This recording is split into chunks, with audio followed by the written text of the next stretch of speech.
Jon Findley from the nonprofit's tutoring program where he volunteers. Thanks to both of you for being here. Thank you, Sally. Stacy, let's start with you and talk about Chicago Lights. You've been with this program for 20-plus years. It's evolved over the years. Tell us the main mission. So Chicago Lights utilizes relationships, supportive relationships, to build brighter futures for 4,000 children, youth, and adults.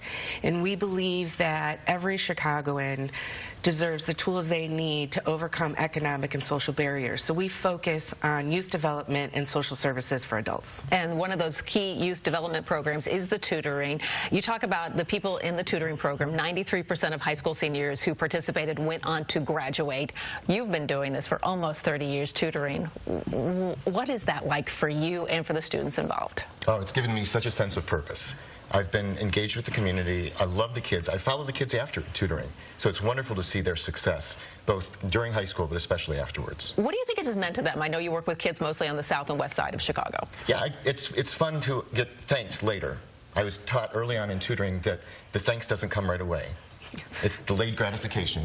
We learned that they're not going to appreciate it in the day, but I've gotten calls years later from a kid.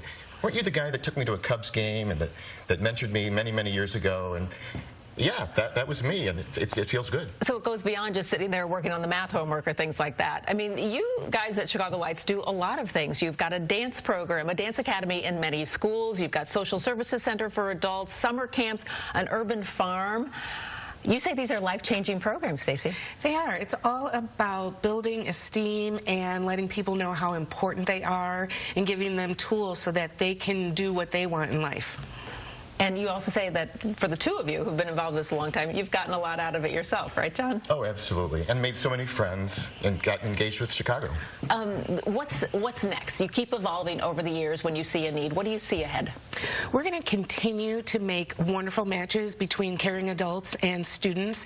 And when they stay for a long time, that's really where the magic happens. And we're going to continue to wrap around families and provide the services that they need to thrive. Let's talk about, you've got an event coming up because, of course, you are a nonprofit. You need to raise some money. You've got a Gala of Hope happening Friday, March 6th at the Radisson Blu Aqua Hotel. The money raised there will support those 5 outreach initiatives we've talked about a little bit. The tutoring, the summer day camps, the dance academy, the urban farm, the social services center. I also want to let people know for more information they can go to chicagolights.org. What do you say to people who might be watching at home and thinking, oh, I want to get involved with that? Please do. Please join us. We are a very compassionate community, just using relationships, being who we are to make a difference. And really trying to change a lot of lives. You think maybe you've touched 60,000 lives over the years? I think over the course of 50-plus years, Chicago Lights has touched absolutely 60,000 or more lives. Impressive work. Stacy Jackson, Jon Findley, thanks for being here this morning. Thank you. Thank you. And again, go to chicagolights.org for more information about their organization. All right, coming up, a few words.